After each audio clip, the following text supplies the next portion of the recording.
cœur ce matin,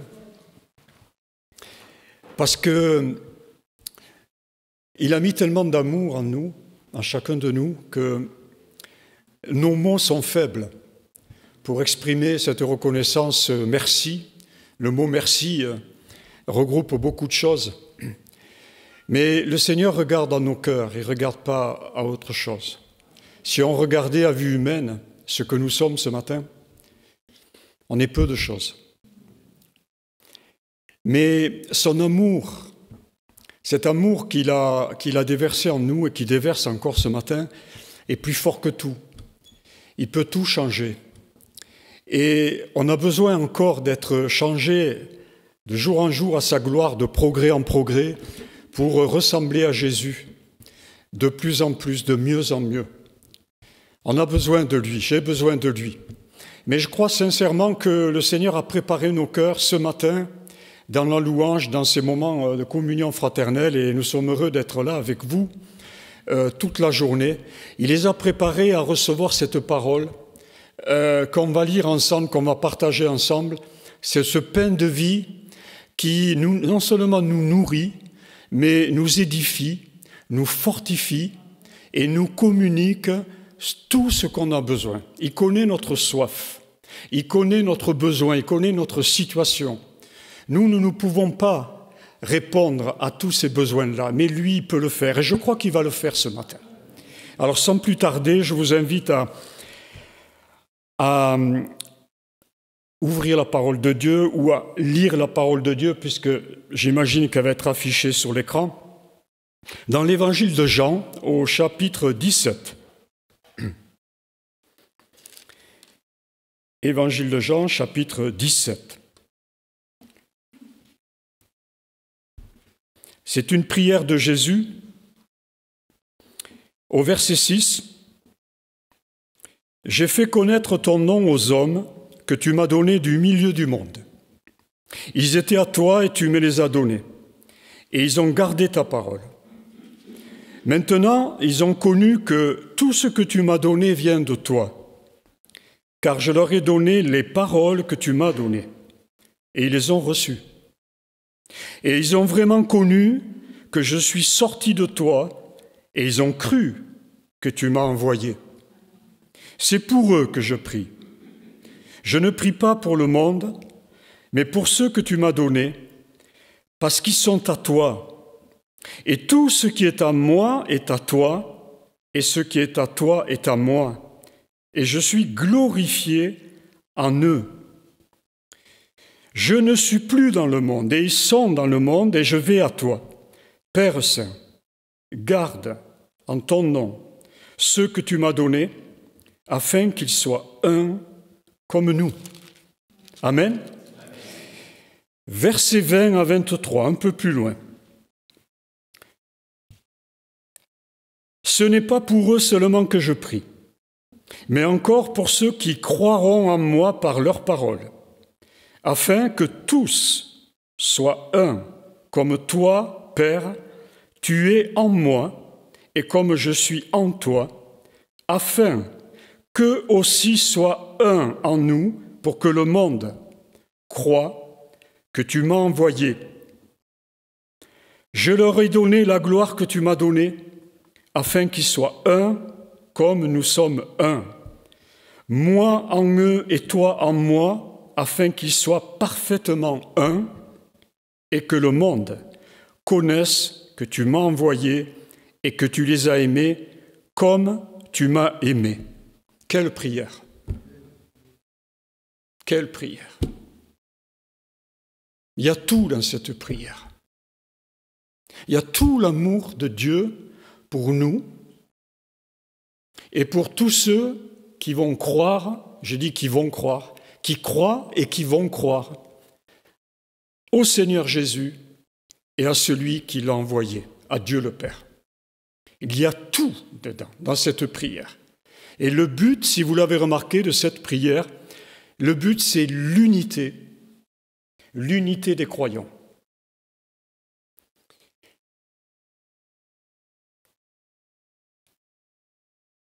Deuxième lecture, toujours dans Jean, au chapitre 10. Jésus se présente comme le bon berger, et on va lire le verset 27 à 30. « Mes brebis entendent ma voix, je les connais, elles me suivent. Je leur donne la vie éternelle et elles ne périront jamais. » Elles sont fortes, ces paroles, mes frères et sœurs.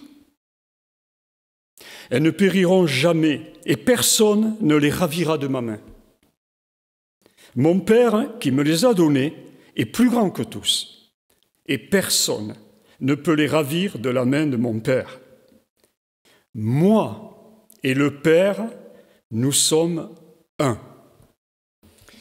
Sans doute, vous l'avez compris, le thème de ce message d'édification, c'est l'unité.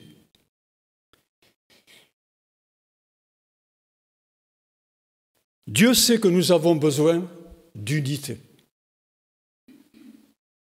Et si Jésus a adressé cette prière fervente à son Père quand il était sur la terre, en faveur de ses disciples, mais pas seulement, à ceux qui allaient devenir aussi ses disciples, c'est parce qu'il savait qu'en étant sur cette terre, lui l'ayant vécu avec les siens, tout est fait pour nous diviser, tout est fait pour nous mettre à part, nous isoler, et aussi tout est fait, si je puis dire, pour créer en nous des problèmes, des histoires, des conflits, bref, des divisions. On sait qui c'est qu'il y a derrière, qui excite cela. On le sait qui c'est qu'il y a. Et Jésus a été confronté à cette réalité qui fait qu'à un moment donné, il s'est tourné vers le Père pour adresser cette prière, alors qu'il avait toute l'autorité déjà, il avait déjà toute la puissance en lui. Mais il avait besoin de cette unité avec son Père. Et nous avons besoin de la même unité. C'est pour ça que Jésus prie pour nous. Et je suis même certain qu'en ce moment qu'on est là, dans son ciel, il est avec nous et il prie pour nous parce qu'il connaît les réalités de ce monde qui, sans lui, non seulement est perdu, mais ce monde est mauvais, est séparé les uns des autres. Et du coup, l'amour de Dieu qui voudrait nous solidifier, il coule, je dirais, comme sur les plumes d'un canard, dans ce monde divisé. De ces déclarations de Jésus, on peut déduire que l'unité est de la plus haute importance pour Dieu. J'ai relevé deux choses. Qu'elle est d'abord fondamentale pour Dieu et qu'elle est essentielle pour lui et pour ceux qui lui appartiennent. Elle est fondamentale, pourquoi ? Parce qu'elle est la base d'une alliance éternelle d'amour. Elle est la base de cette alliance éternelle d'amour. On ne peut rien construire dans cette alliance éternelle d'amour s'il n'y a pas d'unité. Elle est essentielle. Elle est essentielle car elle est le reflet de la communion spirituelle des croyants avec le Dieu vivant et vrai. Pas de communion spirituelle avec ce Dieu-là et entre nous s'il n'y a pas d'unité. Si on ne recherche pas l'unité, si on ne se plie pas à l'unité, vous savez, vous comme moi, qu'on était des enfants de colère, comme les autres. Vous savez, vous comme moi, qu'on était orgueilleux, comme les autres. Vous savez, vous comme moi, qu'on était rebelles à Dieu, comme les autres. Et on était éloignés de Dieu. Très éloigné de Dieu. Et c'est grâce à l'amour de Jésus-Christ sur cette terre, c'est grâce à cet amour qu'on a été ramené au Père et qu'aujourd'hui on est ses enfants. et qui nous réunit et qui nous veut unis. Qu'est-ce que l'unité? J'ai relevé 5 définitions pour bien quand même essayer de considérer qu'est-ce que c'est l'unité. L'unité, c'est le caractère de ce qui est unique. Unique. C'est le caractère aussi de ce qui forme un tout et un ensemble indivisible. Le 1, le chiffre 1 ne peut pas être divisé. Si vous essayez de diviser 1 par 2, c'est impossible. Ça va? Vous me suivez? L'unité, c'est une identité commune. Combien on a besoin d'une identité commune? Et l'unité, c'est l'homogénéité. Vous voyez dans tous ces mots la force qu'il y a derrière l'unité. Dans une unité spirituelle avec Dieu le Père et Jésus le Fils, on puise toutes les forces que nous avons besoin et tout le renouvellement de nos forces. Ce n'est pas que des mots, c'est une réalité. Et l'Esprit vient à notre secours pour cela. Vous êtes d'accord avec moi que, humainement parlant, on ne peut pas créer cette unité. Ce n'est pas possible. Elle a été brisée dès la désobéissance avec Dieu. Littéralement brisée. Mais avec l'aide du Saint-Esprit, nous avons la possibilité de rentrer dans cette unité, de chercher cette unité, de désirer cette unité qui devient notre force et qui devient une source de témoignage pour ceux du dehors. Je pensais tout à l'heure, pendant la louange, toute cette expression des cœurs d'amour qui sont montés auprès du cœur du Père. Je pensais à ceux du dehors et je me disais, mais nous ici, on a ce privilège d'être réunis pour louer le Seigneur, pour être reconnaissants. Et combien d'âmes dehors sont isolées, sont seules dans leur coin, errent sur cette terre, vont peut-être s'accorder un peu de distraction, un peu de loisir, un peu de plaisir charnel, mais au fond d'eux sont seuls, sont vides, souffrent de cette division, de cette solitude.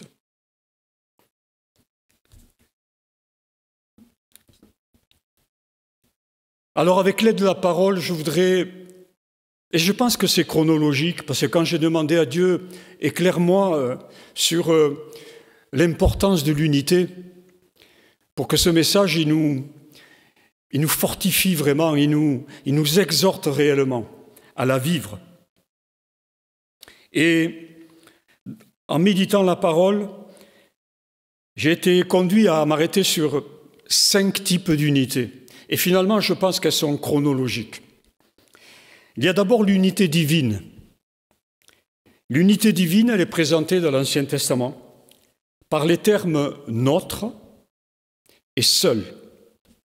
Genèse 1, 26 nous dit, Dieu dit, « Faisons l'homme à notre image, selon notre ressemblance. » Et Deutéronome 6, 4, « Écoute Israël, l'Éternel, notre Dieu, est le seul éternel. » Notre souligne une dimension collective et plurielle de Dieu. En tant qu'Élohim, ce mot Élohim, il est employé plus de 2000 fois dans la Torah, d'où son importance.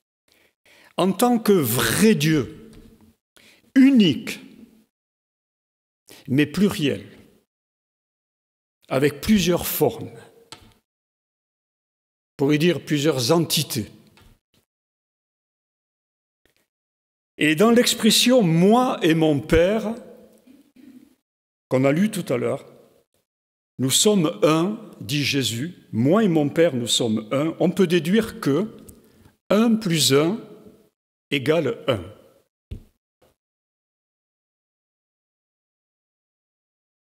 Et si l'on rajoute une troisième entité, le Saint-Esprit, on peut affirmer que 1 plus 1 plus 1 égale 1.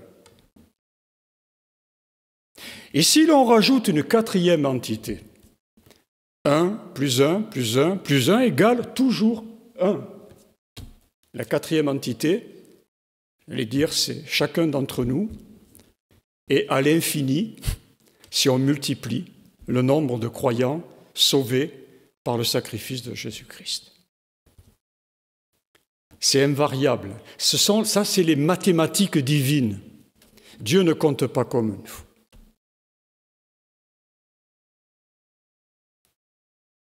Dieu compte à partir du 1. Il construit à partir du 1. Il édifie à partir du 1. C'est la base de tout.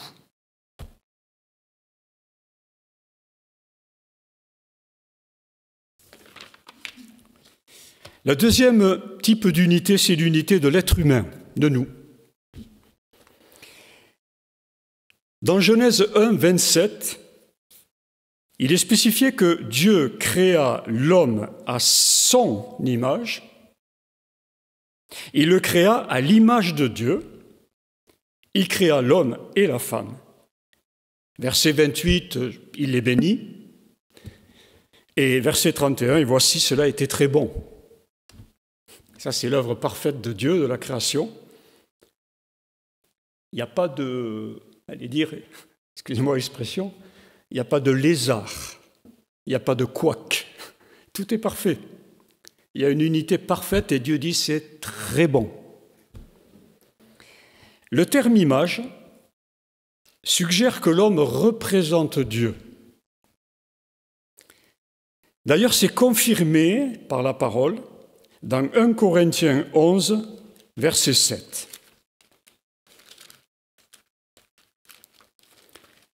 Voici ce que dit ce verset.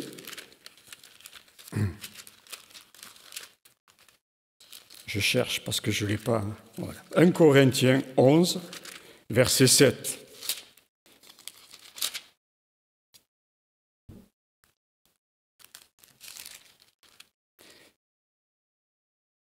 L'homme ne doit pas se couvrir la tête, puisqu'il est l'image et la gloire de Dieu.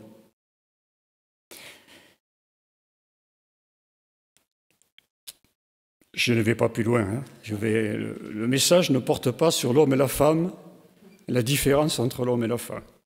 Il porte sur l'unité de l'être humain. Vous me suivez ? Donc Dieu dit, l'homme ne doit pas se couvrir la tête puisqu'il est l'image et la gloire de Dieu. Nous avons été créés à son image, à sa ressemblance. J'y vois là une unité parfaite de l'être humain avec son Créateur. Le terme ressemblance implique lui qu'il lui est semblable, spirituellement parlant.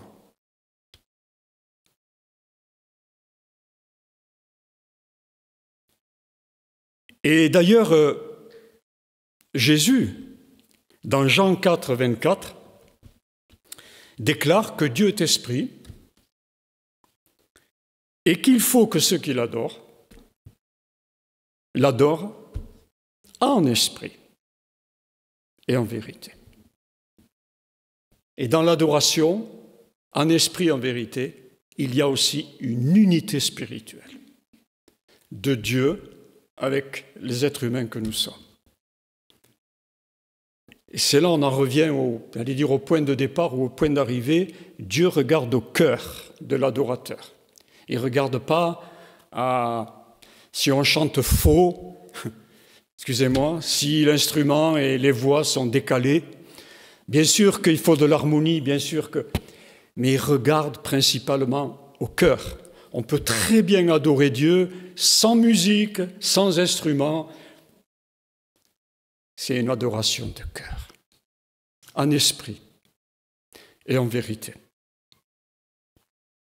Troisième type d'unité, l'unité du couple homme et femme.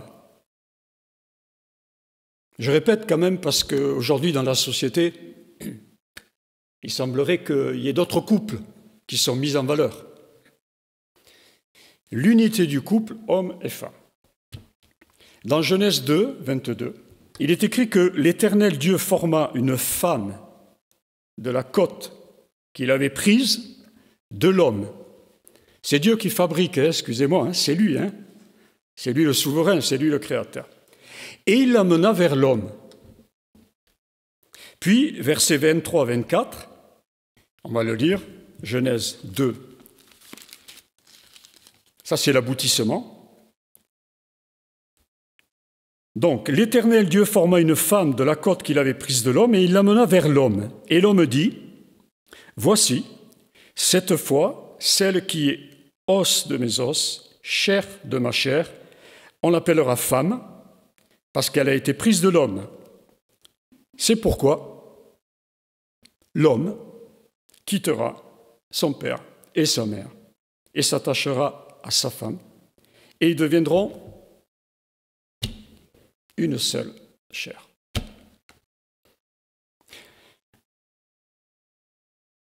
Ils sont séparés. C'est étonnant quand même. Moi, chaque fois, je découvre, quand je médite la parole comme ça, on découvre toujours des choses. Dieu sépare. Au départ, il y avait Adam. Voilà. Mais il s'ennuyait tellement qu'il a dit à Dieu, mais bon, les animaux, c'est bien, les plantes aussi, c'est bien, mais c'est quand même un peu difficile pour communiquer d'égal à égal ou qu'on se comprenne vraiment. Donc Dieu a dû dire, bon, ok. Alors, je vais prendre une partie de toi, là. Parce qu'au départ, Adam, il est créé comme être parfait. Oui ou non? Puisque Dieu a dit, c'était très bon. Il n'y avait rien à rajouter chez Adam.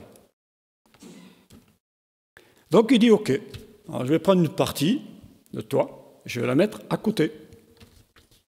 Et ça deviendra une femme.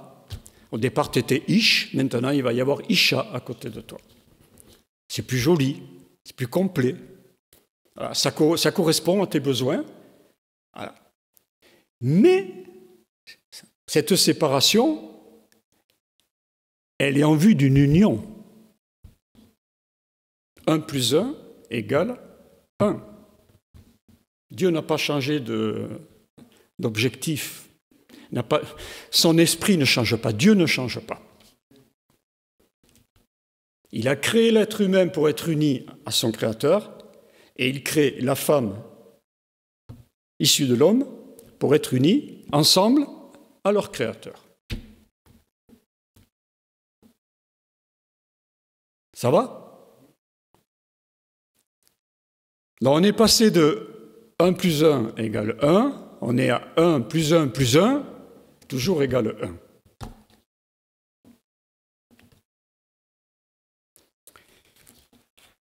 D'ailleurs, on va faire un petit détour, si je puis dire. Dans l'évangile de Marc, au chapitre 10. Marc chapitre 10, où des pharisiens veulent mettre Jésus en défaut avec leurs principes, leurs lois, qui se sont fabriquées à leur façon. Et au chapitre 10, à partir du verset 2. Les pharisiens abordent Jésus et pour l'éprouver, ils lui demandèrent s'il est permis à un homme de répudier sa femme. Il leur répondit, « Que vous a prescrit Moïse ?» Moïse, dirent-ils, a permis d'écrire une lettre de divorce et de répudier. Et c'est Moïse. C'est pas Dieu. Vous voyez les différences?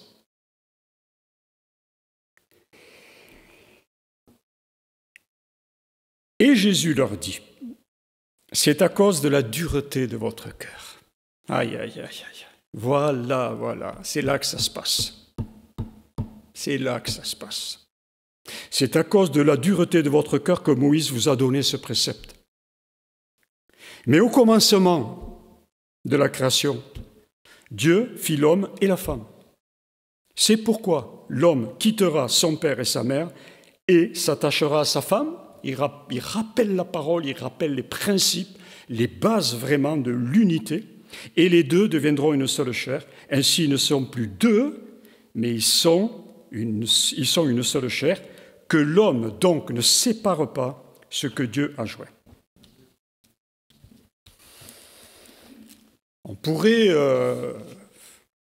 animer tout un débat là-dessus, avec aujourd'hui la place du divorce, la place des couples, enfin.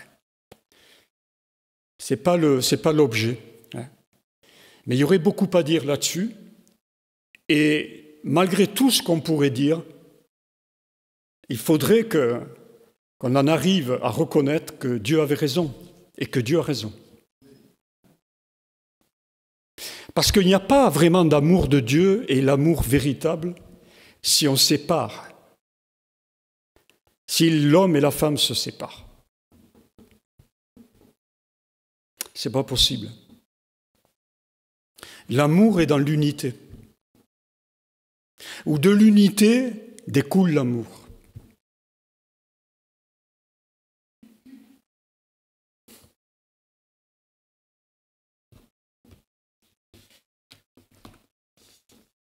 Vous voyez, en partageant ce message, moi-même, je suis remué par la force derrière l'unité que Dieu veut, que Dieu a créée.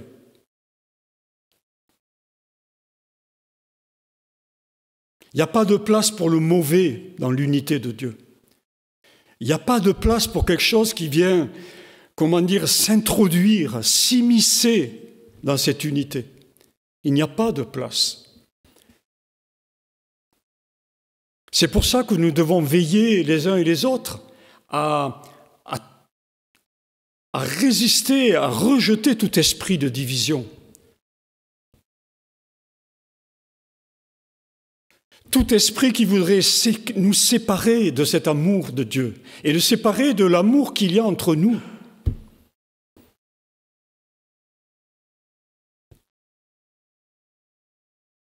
Quatrième type d'unité, l'unité du peuple élu de Dieu.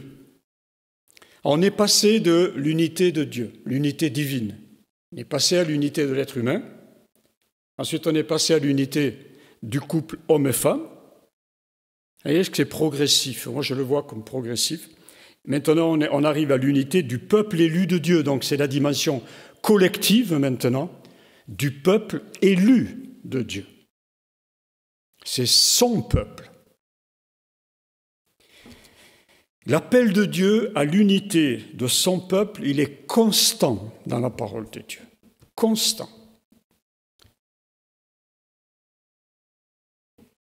Dieu a de la patience par rapport à ça, énormément de patience. Mais l'amour est patient. Parce qu'il y a eu beaucoup, et il y a encore beaucoup de divisions et de conflits au sein du peuple de Dieu. Alors bien sûr, dans l'Ancien Testament, c'est flagrant à un moment donné, quand il y a eu le schisme, quand après la mort de Salomon, le royaume d'Israël s'est divisé en deux, et il y a eu tout plein d'histoires, tout plein de problèmes entre eux, alors qu'ils devaient être un seul peuple. Et Dieu les a avertis, parce que Dieu est triste face à ce constat, à cette situation. Dieu même est en colère quand il y a absence d'unité. Et on peut le comprendre. Mais Dieu est patient. Et dans son alliance d'amour avec son peuple élu, et là on parle du peuple d'Israël,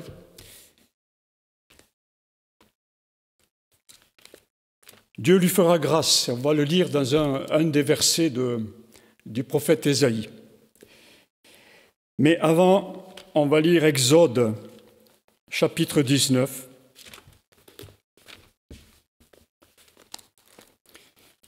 verset 4, qui nous dit « Vous avez vu ce que j'ai fait à l'Égypte et comment je vous ai porté sur des ailes d'aigle et amené vers moi. » Vous voyez l'image? Il les a portés sur des ailes d'aigle jusqu'à lui. Ils étaient esclaves, ils étaient loin de Dieu. Maintenant, si vous écoutez ma voix et si vous gardez mon alliance, vous m'appartiendrez entre tous les peuples, car toute la terre est à moi. Vous serez pour moi un royaume de sacrificateurs et une nation sainte. Voici les paroles que tu diras aux enfants d'Israël. Et puis, le prophète Ésaïe, au chapitre 54, au verset 7, nous dit ceci, « Quelques instants je t'avais abandonné, mais avec une grande affection, je t'accueillerai. Dans un instant de colère, je t'avais un moment dérobé ma face, mais avec un amour éternel. J'aurai compassion de toi, dit ton Rédempteur, l'Éternel. » Voilà toute l'alliance d'amour que Dieu a scellée avec son peuple élu. Et il ne reviendra pas sur cette alliance d'amour. Israël reste le peuple élu de Dieu.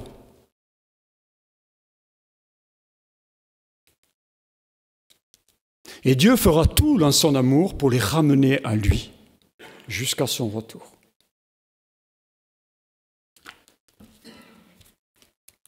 Cinquième type d'unité,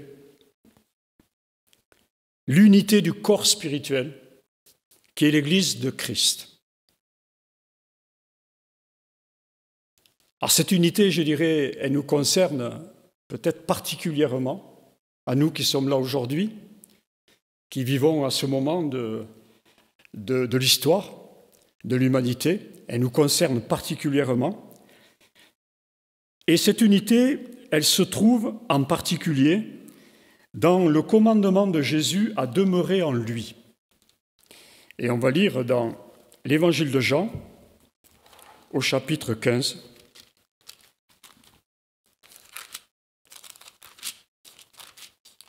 Ces paroles de Jésus fortes.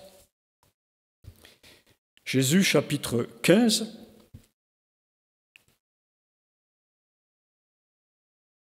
Au verset 1, Jésus dit « Je suis le vrai cep et mon Père est le vigneron ». Ça, c'est pour l'image. Et verset 4, il nous dit « Demeurez en moi et je demeurerai en vous. Comme le sarment ne peut de lui-même porter du fruit, s'il ne demeure attaché au cep, ainsi vous ne le pouvez non plus, si vous ne demeurez en moi. Je suis le cep, vous êtes les sarments. Celui qui demeure en moi et en qui je demeure porte beaucoup de fruits. Car sans moi, vous ne pouvez rien faire. » J'aime beaucoup ces paroles-là, parce que ça nous ramène à notre, j'allais dire, faiblesse, finitude. Excusez-moi, ça rabat notre orgueil, y compris spirituel parfois. Sans moi, vous ne pouvez rien faire. C'est un peu comme dans la parole de 1 Corinthiens 13, quand la parole dont Dieu dit « Si je n'ai pas l'amour, je ne suis rien. » Voilà. Tu peux prétendre tout ce que tu veux, tu peux dire « J'ai un joli CV, j'ai les dons spirituels, j'ai ceci, ok. Voilà. J'ai vécu des miracles, j'ai fait des expériences terribles. Ah oui, d'accord. Ouais. Mais est-ce que tu as l'amour?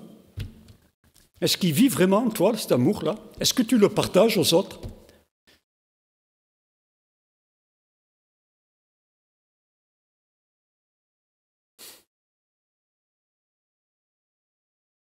Et la parole de Dieu est claire, hein? Si je n'ai pas l'amour, je ne suis rien.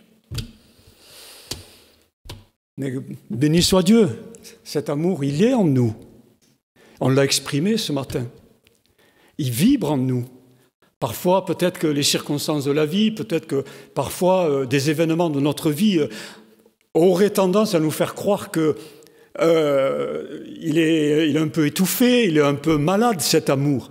Non, l'amour de Dieu qui vit en nous par Jésus-Christ et par le Saint-Esprit, il est plus fort que tout. Qui nous séparera de l'amour de Dieu? Rien ne nous séparera de l'amour de Dieu.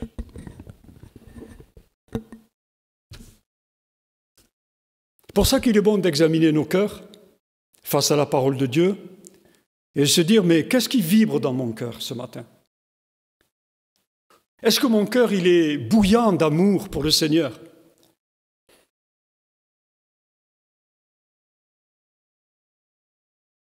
Ou est-ce que mon cœur, il a besoin d'être revitalisé de cet amour? Mais il suffit d'être simple et vrai devant Dieu. Si notre cœur se refroidit un peu ou s'attiédit, il faut vite aller, j'allais dire, dans la présence de Dieu. Il faut vite aller lui demander, Seigneur, non, je ne veux pas refroidir, je ne veux pas devenir tiède, Seigneur. Je veux continuer à bouillonner pour toi de cet amour qui ne s'éteint jamais, qui ne périt jamais, qui ne faillit jamais. Alléluia, Seigneur. Donc, Jésus nous dit ici, « Sans moi, vous ne pouvez rien faire. » Première épître de Pierre, et toujours ça concerne cette unité du corps spirituel qui est l'Église de Jésus-Christ. Dans la première épître de Pierre, au chapitre 2, Pierre prend une image pour représenter l'Église de Jésus-Christ. Et il la représente par une maison spirituelle.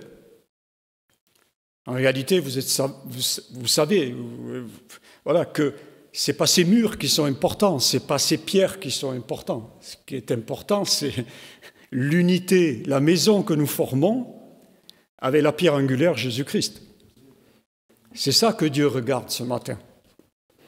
Il ne regarde pas si, j'allais dire, si le ménage il n'a pas été fait, ou il a été fait, il n'y a pas de problème, c'est propre, vous voyez. Mais il regarde surtout si le ménage il a été fait en nous, si je puis dire. Si c'est propre à l'intérieur de nous. C'est ça qu'il regarde. Et il regarde aussi si entre nous, il y a l'amour qui est là. Non, vous ne croyez pas? C'est ça qu'il regarde. C'est là où il est heureux, c'est là où il est bien, c'est là où il veut nous amener plus loin. C'est à partir de là. Donc il prend cette image de la maison spirituelle. Et voici ce qu'il dit, donc au verset 4. « Approchez-vous de lui, pierre vivante. » Nous sommes des pierres vivantes. En principe, les pierres, on dit, c'est pas vivant une pierre. Un bloc de pierre, c'est pas vivant à première vue. Mais non. Et non. Nous sommes des pierres vivantes. Voilà.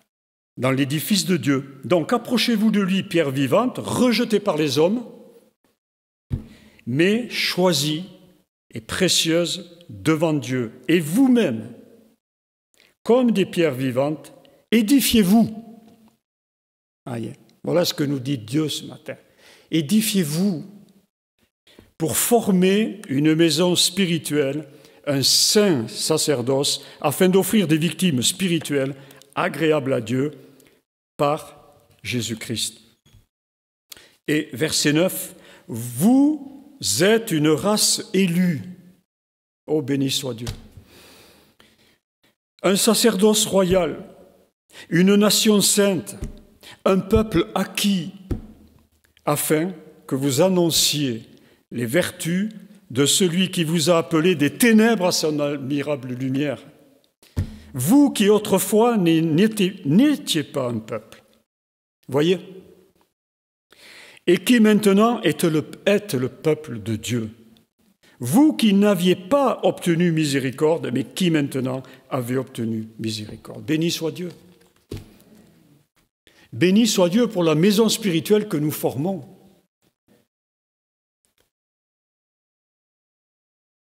Une nation sainte, un peuple élu, un saint sacerdoce pour Dieu.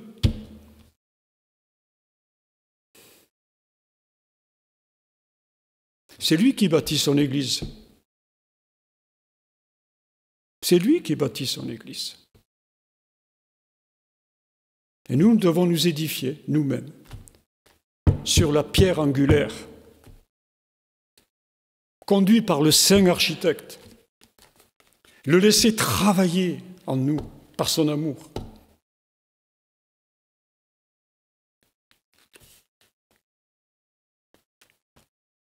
Et puis, Éphésiens 4, toujours l'apôtre Paul, non, c'est l'apôtre Paul, pardon, excusez-moi. Éphésiens 4.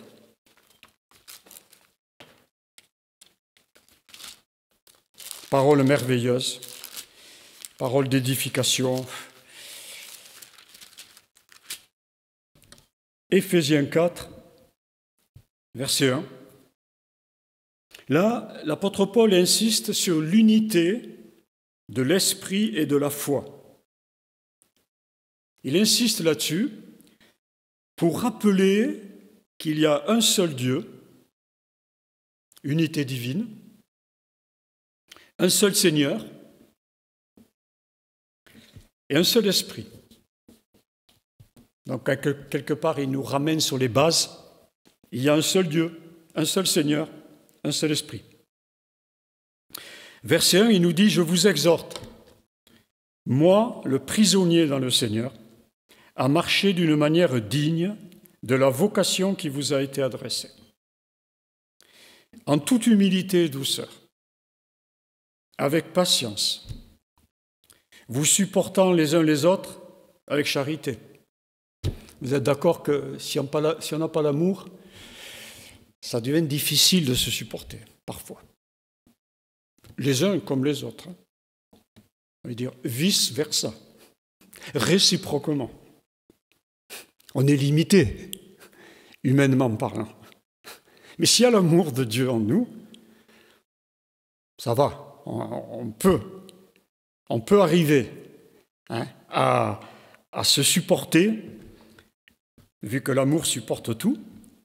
Donc vous supportant les uns les autres avec charité, vous efforçant, il y a un effort quand même à faire. Il y a un effort. Parce que vous savez que la chair est faible, l'esprit est bien disposé, mais la chair est faible. Quand je dis ça, la mienne en premier. Vous ne sentez pas... Eh oui, la parole de Dieu, elle nous place, c'est un miroir. Voilà. L'esprit est bien disposé, mais la chair est faible. Donc, vous efforçant de conserver, elle est là, vous voyez, elle est là l'unité. De la conserver, l'unité de l'esprit par le lien de la paix. Eh oui. Parce que s'il y a des bis, s'il y a des divisions, des conflits, il n'y a pas la paix, un problème pour conserver l'unité. Ah oui. Il y a un seul corps, gloire à Dieu. Il y a un seul esprit, comme aussi vous avez été appelés à une seule espérance. Par votre vocation, il y a un seul Seigneur, une seule foi, un seul baptême. Vous voyez que l'unité, c'est important, non? Un seul Dieu et Père de tous, qui est au-dessus de tous, et parmi tous, et en tous. Seigneur, quel Dieu merveilleux nous avons.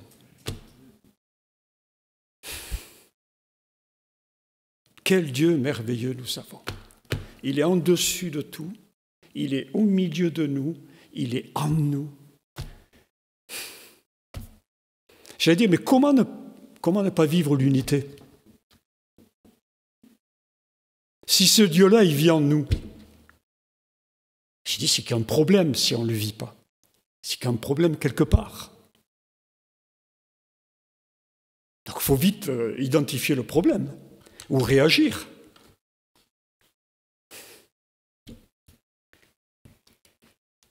Je vais conclure. Je ne veux pas être long. Je vous le disais en préambule que l'unité, selon Dieu, était fondamentale et essentielle. Et elle est fondamentale et essentielle pour être conforme aux critères et caractéristiques du royaume de Dieu. Le royaume de Dieu, il est dans les cieux, mais il est aussi sur la terre. Là où règne Dieu, dans un cœur, le royaume est déjà là.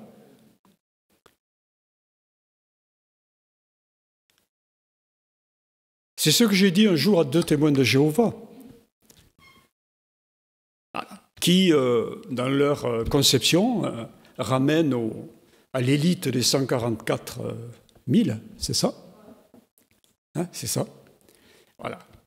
Et qui avance que c'est cette élite-là qui va avoir place dans le royaume de Dieu. Alors, ils voulaient me ramener à ça, mais je leur ai dit, mais écoutez, moi j'ai rencontré Jésus-Christ. Je lui ai donné ma vie, je lui ai donné mon cœur. Je lui appartiens. Il est devenu mon maître et mon roi. Et il vit en moi par le Saint-Esprit. Donc, je suis déjà dans les prémices du royaume. C'est aussi simple que ça. Ils n'ont pas su quoi répondre. C'est spirituel. C'est spirituel. Et donc, l'unité, elle est essentielle et fondamentale pour qu'on soit conforme aux caractéristiques du royaume. Et qu'on puisse demeurer dans cette alliance d'amour. Alors là, c'est à la fois individuel et collectif.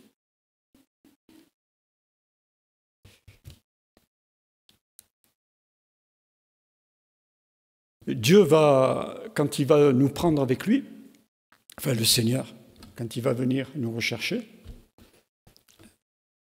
il nous prend un par un ou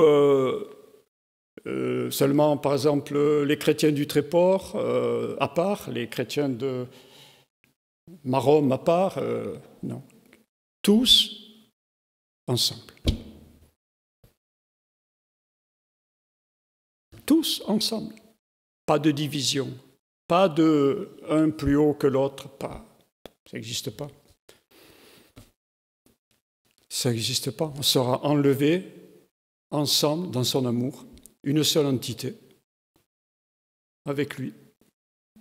Et c'est lui qui va nous placer ensemble.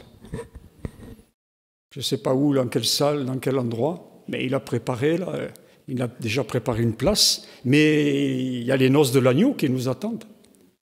Donc il va nous amener ensemble. Il ne va pas dire, ah ben toi, là tu vas là-bas, toi tu vas là-bas, tu vas là-bas. Non, je ne crois pas. Tous ensemble.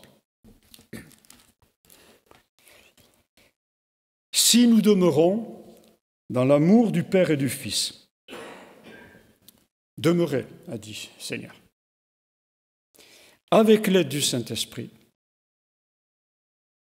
puisqu'on a vu que,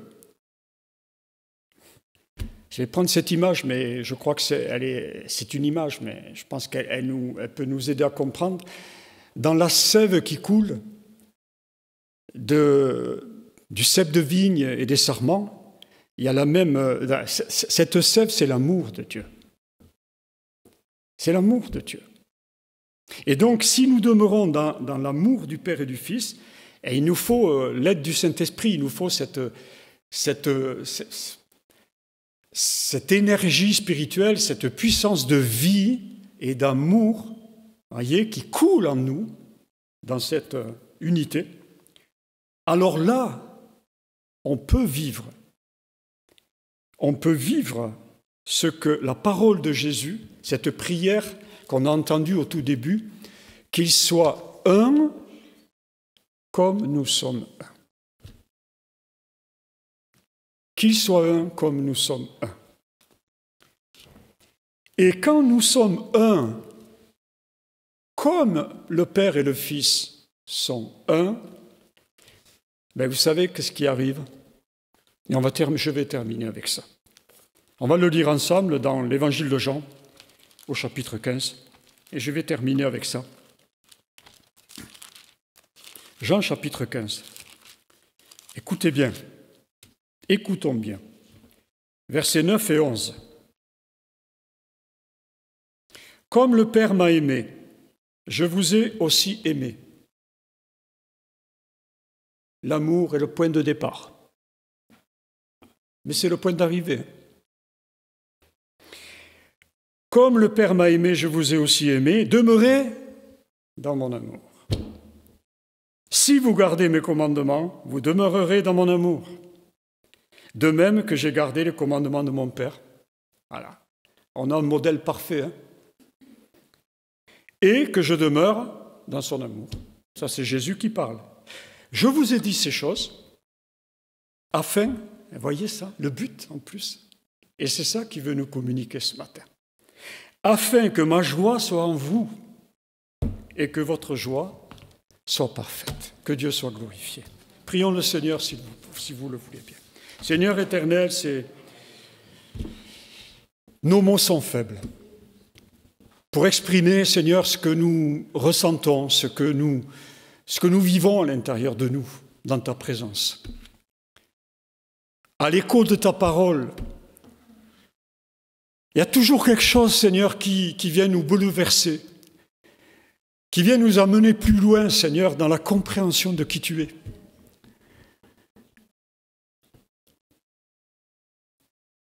Seigneur, aide-nous, aide-nous. Seigneur, à demeurer en toi, à ne faire qu'un, Seigneur, avec le Père, avec le Fils, avec l'aide du Saint-Esprit, de vivre ta parole, Seigneur, et d'y demeurer attaché, en la mettant en pratique, en la partageant autour de nous. Seigneur, merci parce que ce matin, tu nous encourages, tu nous donnes même la joie, le zèle pour, j'allais dire, nous exhorter, nous édifier et en même temps nous bâtir dans ton amour, bâtir notre foi, notre relation dans ton amour, afin que les autres autour de nous, quels qu'ils soient, ils aient soif de toi, ils soient attirés par toi, ils aient le désir de goûter à ton amour, Seigneur. Oh, sois béni, Père. Sois élevé dans nos cœurs ce matin. Ta présence est merveilleuse, Seigneur. Cette réunion ce matin, elle est merveilleuse, Seigneur, parce que tu es au milieu de nous, parce que tu vis en nous, parce que tu nous aimes, parce que tu nous vois, Seigneur, comme des enfants réunis dans une même famille. Ah, Seigneur, merci. Merci infiniment, Seigneur, pour ta parole de vie, ce pain de vie qui nous nourrit, et qui nous nourrit pas seulement pour un repas, qui nous nourrit pour l'éternité. Seigneur, déjà, dans ce moment-là, nous avons déjà comme une communion, j'allais dire éternelle avec toi. Oui, Seigneur, nous voulons demeurer dans ton amour, résolument demeurer dans ton amour, et que toute la gloire t'en revienne à toi seul, au nom de Jésus, Père. Amen. Amen.